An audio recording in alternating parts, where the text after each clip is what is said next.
The classroom buzzed with nervous energy as Mr. Kahiro, an 8-foot-tall Alan with antlers and hooves, called for silence. His students, a mix of various galactic species, hushed instantly. Mr. Kahiro rarely made announcements, and when he did, they were significant. His slender, 3-fingered hands adjusted his notes as he addressed the class. "Today, we welcome a new student," he began, his voice steady, but tinged with curiosity. "As you know, the Galactic Council recently admitted a new species, humans, from a planet called Earth. One of them will join our class." The room froze.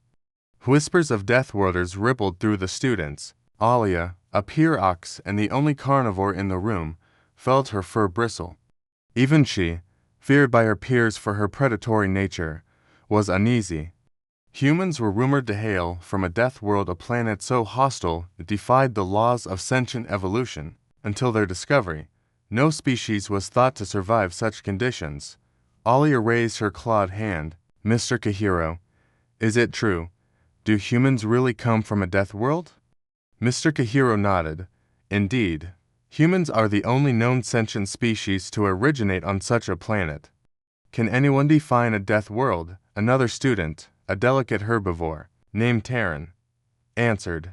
"Death worlds are planets deemed uninhabitable for sentient life due to extreme conditions, natural disasters, toxic flora, violent predators, or erratic climates. Most have only one such trait, but they're rare even then." "Correct," Mr. Kahiro said. "And humans come from a world with multiple such factors.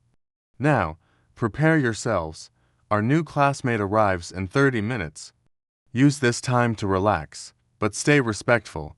The room erupted into hushed murmurs. Alia glanced at the empty desks around her, a constant reminder of her classmates' fear. If she scared them, what would a human do? Mr. Kahiro, too, seemed on edge, his antlers twitching as he pondered the unknown. He'd never met a human, only heard rumors.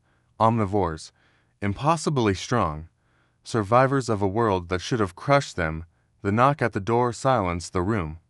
The headmaster, a stooped figure with glowing eyes, entered with a creature unlike any the students had seen. She was shorter than Mr. Kahiro, about 6 feet tall, with 2 forward-facing eyes, a small nose, and fur hair on her head. Her frame was muscular, her movements fluid yet deliberate, like a predator stalking prey.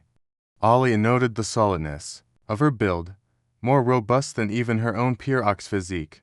"Mr. Kahiro, meet Diana, your new student," the headmaster said, his voice neutral but his eyes gleaming with curiosity. "Welcome, Diana," Mr. Kahiro said, stumbling slightly over her name. "Please introduce yourself." Diana faced the class, her expression calm but her eyes sharp. "Hi, everyone. I'm Diana, a human from Earth in the Sol system.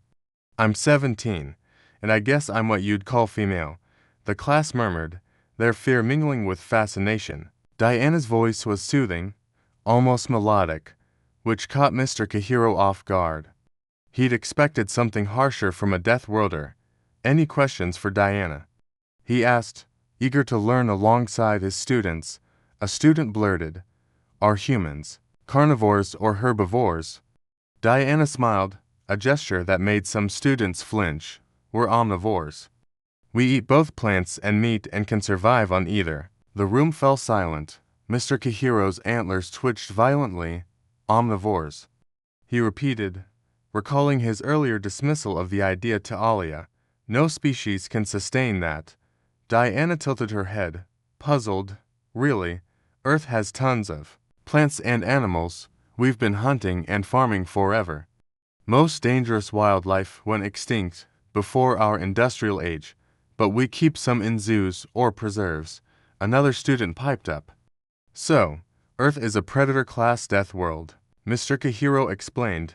"Death worlds are classified by hostile traits, predators, natural disasters, toxic plants, or unstable climates. Your planet sounds predator class." The headmaster, standing quietly, suppressed a smirk. He'd read Earth's reports and knew the truth was far worse. Diana shrugged. Well, Earth fits that, sure, but it's not just predators. We've got toxic plants, crazy weather, earthquakes, volcanoes, tornadoes, pretty much everything you'd call a death world trait, all of them. Actually, the silence was deafening. Mr. Kahiro's jaw dropped. Alia's claws dug into her desk. The headmaster's eyes twinkled with amusement. How? Mr. Kahiro stammered. How did you survive all that and become spacefaring? Diana shrugged again, as if it were trivial. It's just normal for us. The bell rang, ending the stunned silence. As students filed out, Mr. Kahiro called Diana back. Could we discuss next lesson? I know nothing about Earth.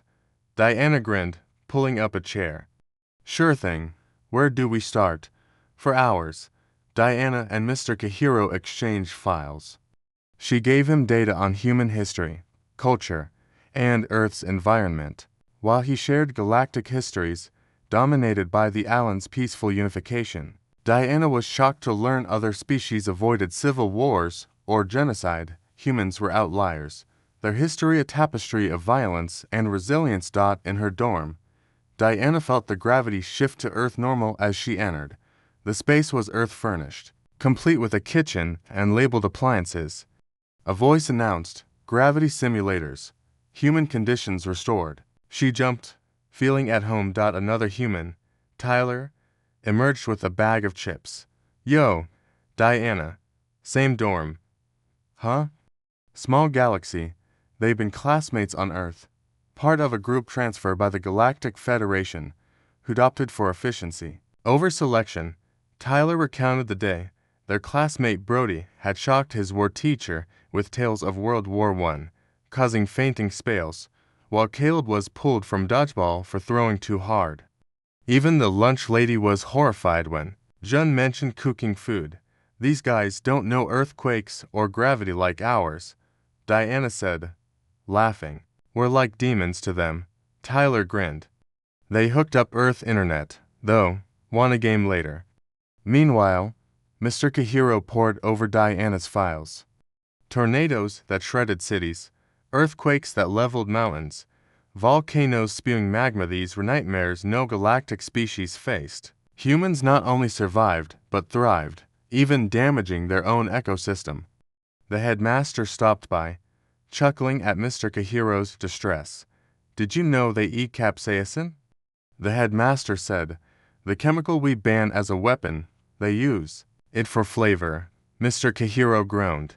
And caffeine, the poison that kills our kind. Daily, the headmaster confirmed, leaving Mr. Kahiro to despair over his next lesson. The next day, Diana headed to gym class, led by Coach Coker, another Allen. He eyed her skeptically. So, you're the Deathworlder. In my gym, you're equal until you prove otherwise. Diana smirked. Challenge accepted. Coach Coker ordered a single lap around the gym. The class groaned 5 minutes of effort for them. Diana, used to Earth's heavier gravity, was baffled. Just one lap. Coker, thinking her cocky, placed her at the back. Overtake them if you're so great. Diana bolted, lapping the class in under 20 seconds. Coker's jaw dropped. The other students stopped, staring as she stood, unfazed. Earth's gravity is 5 times heavier, she explained. This is easy. Tyler burst in, late. 1 lap. Seriously, as the class struggled, Diana and Tyler raced each other, circling the gym 50 times before the others finished 1 lap. Their speed destabilized the air, knocking students off balance. Coker watched, speechless, as they breezed through weightlifting, push-ups, and sit-ups, turning every task into a competition. By class's end, they were hungry but energized. The cafeteria awaited, where more surprises would unfold. In the cafeteria, Diana and Tyler joined their human classmates. The alien students kept their distance, whispering about the Deathworlders. Jun, another human, was arguing with a lunch worker over raw vegetables. You don't cook. How do you eat this? The worker, a spindly creature with 6 arms, looked horrified. Cook. With fire, Diana laughed, explaining to Jeanne, they eat everything raw. Fire's a foreign concept. Brody joined them, recounting his war class. I mentioned nukes, and the teacher nearly passed out. They don't have weapons like ours. Alia, sitting alone, watched the humans. Her predatory instincts made her curious rather than fearful. She approached Diana cautiously. You're not like the others say, she said. You don't seem evil. Diana grinned. We're not. Just different. Wanna join us? Alia hesitated, then sat, marking the first bridge between species. The humans shared Earth snack chips, candy, even spicy jerky. Alia tried a bite and coughed, her eyes watering from the capsaicin. You eat this. Love it, Tyler said, tossing her a water bottle. Over the next weeks, Mr. Kahiro's lessons became a galactic sensation. Diana's stories of Earth its storms, wars, and bizarre foods like coffee and chili captivated the class. Alia grew bolder, asking about human hunting techniques, while Terran, the herbivore, was fascinated by agriculture. One day, Diana brought a video of a hurricane. The class watched, horrified, as winds tore through cities. And you live there? Terran squeaked. We adapt, Diana said. We build stronger, predict storms, even chase them for fun. Mr. Kahiro, now a human enthusiast, began comparing galactic histories. Your wars shaped you, he said. Our species unified early, but you fought for every step. Diana nodded. It's messy, but it made us who we are. The school announced a galactic sports tournament, pitting classes against each other. The humans, led by Diana and Tyler, were eager. Coach Coker, now their biggest fan, trained them separately, knowing their strength could overwhelm others. During the games, the humans dominated. Diana's sprint was untouchable, Tyler's throws unmatched. Alia, inspired, joined a mixed-species team, her pure agility complementing human power. Their team won, earning cheers from even the most skeptical aliens. By semester's end, the humans were no longer Deathworlders but classmates. Alia and Diana became friends, sharing stories of their worlds. Mr. Kahiro published a paper on Earth, sparking galactic interest in humans. The headmaster, pleased, noted the school's integration success. Diana, reflecting in her dorm, felt at home. Earth's chaos had forged her, but here, she was forging connections. As she video-called her family on Earth, she smiled. They're not so different, Mom, just a little. Softer, Tyler, munching chips, laughed, soft or not, we're shaking up the galaxy. And so, Earth's toughest students became its greatest ambassadors, proving that even Deathworlders could find a place among the stars.